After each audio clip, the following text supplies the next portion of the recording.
Olá, meu nome é professora Yasmin Casagranda e nós vamos falar hoje de gestão de vendas e atendimento a clientes. Eu tenho alguns exemplos para passar para vocês e nós vamos intercalar esses exemplos juntos com a teoria. Nós vamos falar principalmente nessa primeira aula do conteúdo programático, nós temos pesquisa de mercado e o produto, nós temos formação de preço e qualidade do produto e vamos falar um pouco sobre custos. Se eu estou falando de produtos, de vendas, de clientes, eu preciso ter um entendimento básico do que seriam esses custos. Pesquisa de mercado, então.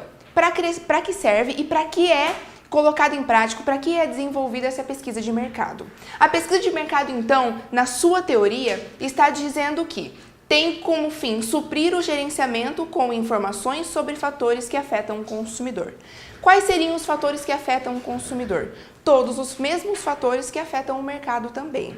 Então, se eu tenho um mercado consumidor que precisa de um produto novo ou algum produto que já não está sendo mais vendido, então uma pesquisa de mercado é desenvolvida, colocada em prática para que esse novo produto possa ser, então, melhor aceito por esse mercado consumidor. A pesquisa de mercado, ela vai ser vista aqui para vocês com esse nome, pesquisa de mercado. Mas em alguns outros tópicos, alguns outros autores trabalham com a denominação de análise de mercado. Então, tem vários níveis de aprofundamento. Essa análise de mercado, por exemplo, vai ajudar a gente a entender o que é o produto. Então, o produto é tudo o que eu quero oferecer a um mercado. Pode ser um serviço, um evento, lugares, organizações, propriedades, é tudo o que eu quero entregar para o meu consumidor. Então, se eu quero entregar um produto, que é mais fácil de nós entendermos, eu preciso saber se o meu consumidor está disposto a comprar aquele produto.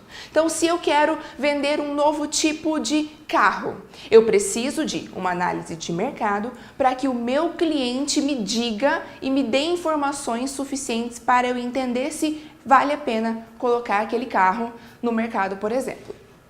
Eu sei, então, que o produto é o primeiro elemento de um composto de marketing que nós estudamos. Aqui, nós vamos ver superficialmente o que seria esse composto de marketing. Você pode pesquisar mais artigos, livros, para falar sobre esses temas especificamente e, inclusive, ver como esses 4 tópicos se inserem numa pesquisa de mercado e quais informações o meu cliente pode me dar a partir deles. Então, nós temos produto, preço, promoção e o ponto de venda. Alguns autores vão falar desse ponto de venda como praça, que seria onde a minha organização, a minha empresa, a minha lanchonete, a minha concessionária está inserido dentro do espaço geográfico de uma cidade. Então, imagine que eu tenho um produto, eu preciso saber qual é o preço daquele produto, o meu consumidor com certeza não vai conseguir tomar uma decisão de compra ou não daquele produto se ele não souber o preço. E algumas promoções são importantes para que o consumidor tenha mais atenção à minha empresa. Acontece isso tudo junto dentro de uma organização só. Imagine um supermercado. Num supermercado eu tenho vários produtos à venda, dependendo de onde é a localização, praça, daquele supermercado, o meu consumidor procura ou não pelos meus serviços. Eu vou ter um preço e o consumidor, se ele é bem atento, e eu vou descobrir isso com a minha pesquisa de mercado, ele vai querer comparar preços entre outros supermercadistas e vai decidir se gosta ou não do seu mercado. As promoções, que são bastante utilizadas por supermercados, atraem bastante os clientes. E esses clientes, eles vão lá justamente para quê? Eles querem o melhor. Então, unindo o que a gente chama, está escrito aqui, 4 P's, dos 4 P's do composto de marketing. Unindo esses todos P's, eu consigo ter uma noção muito mais ampla e aprofundada do que o meu cliente pode querer naquele momento da sua compra ou naquele momento de uma satisfação das suas necessidades, por exemplo.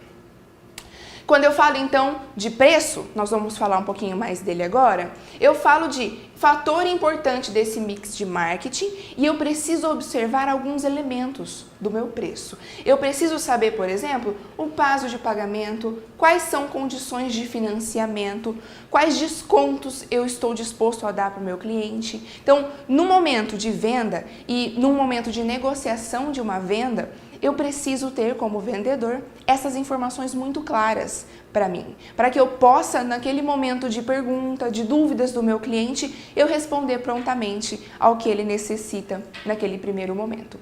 E o preço é hoje, diante de uma economia instável, o que mais tem atraído os consumidores. O preço atrelado à promoção. Talvez as pessoas não parem nunca de consumir produtos básicos de alimentação, por exemplo, como arroz e feijão. Mas um supermercado que tem marca atrelada com a propaganda, com aquele produto com um bom preço, com certeza vai atrair, pelo menos atrair os olhares do consumidor.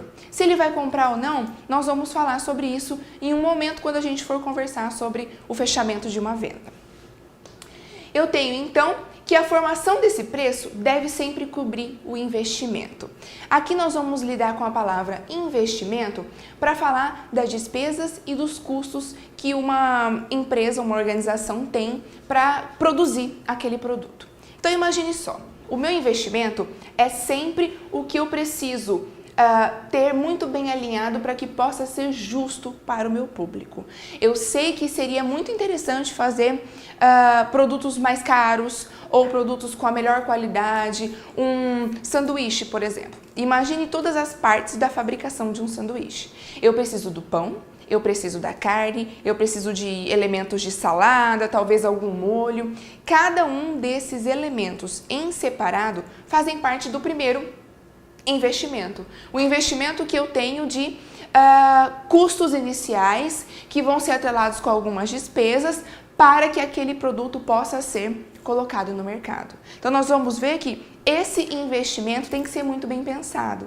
Se ele for um investimento muito alto, por exemplo, o meu consumidor pode não querer comprar o meu produto, porque eu preciso, além do meu investimento, colocar minha margem de lucro nessa equação que nós vamos ver daqui a pouco.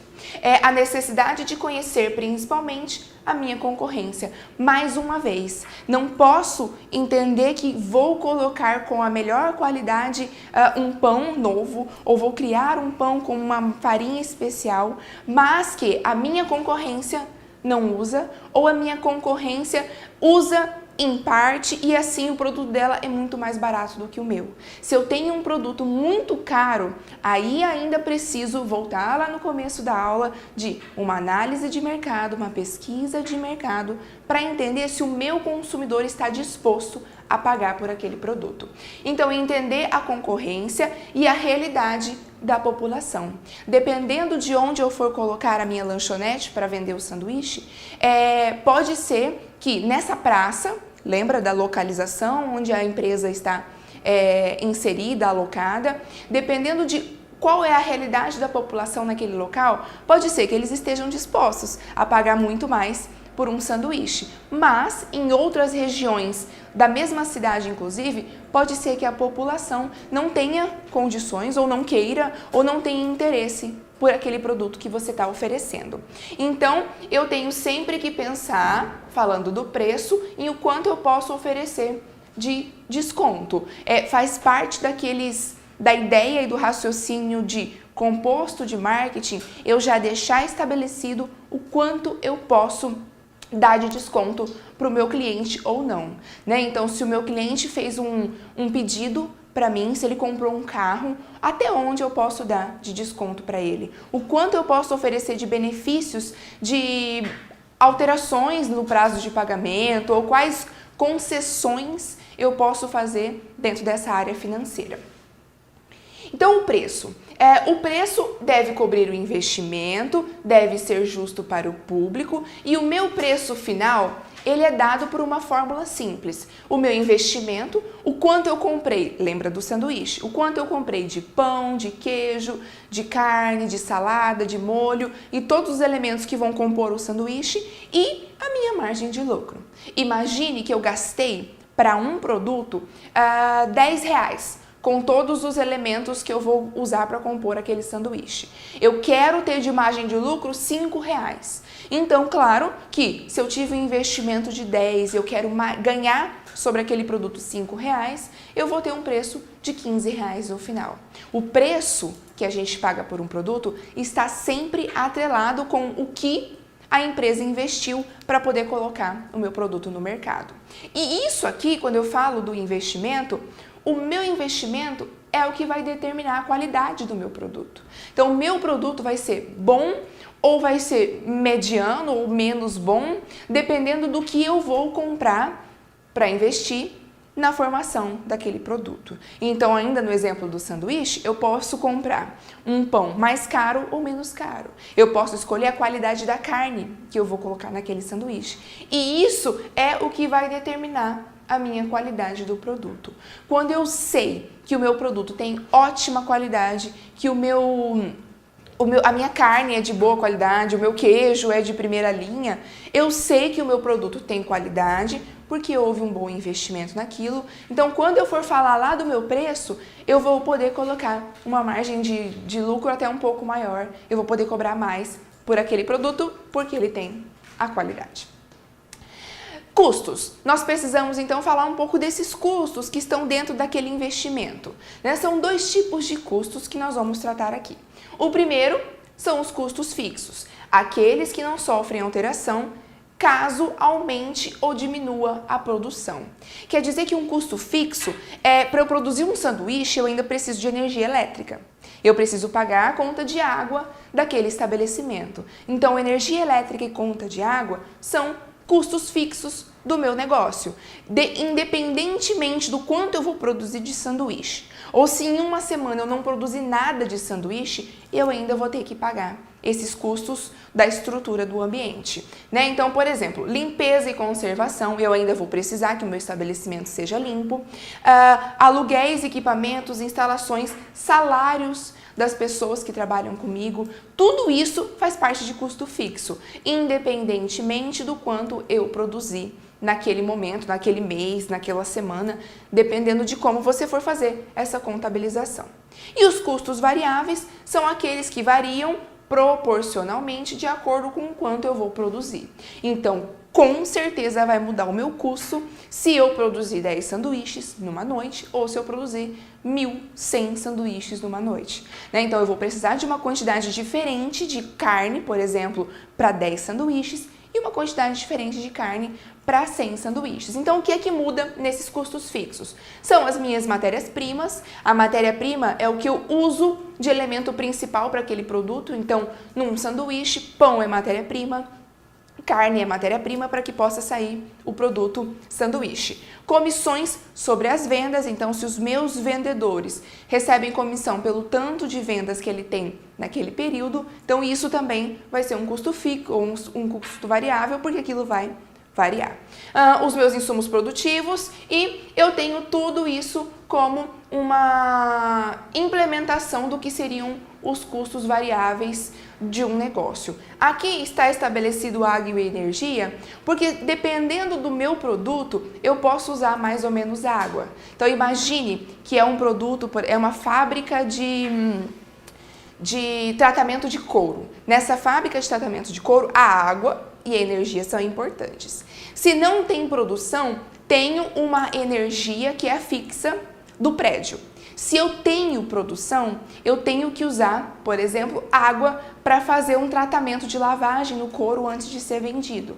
Então, nesse exemplo, água e energia se tornam custos variáveis. Então, tudo isso vai depender de qual é o seu negócio, de como eu entendo o meu investimento, quanto eu quero ter de margem de lucro e o quanto eu vou colocar de estabelecimento de preço para o meu cliente. Aí, com as informações da minha pesquisa de mercado, eu vou poder colocar isso para o público consumidor e passar a entender se eles estão dispostos a consumir o que eu estou oferecendo. A gente para por aqui. Você pode pesquisar todos esses termos em outros materiais para que tenha melhor aprofundamento dessa teoria. Nós nos vemos no próximo momento.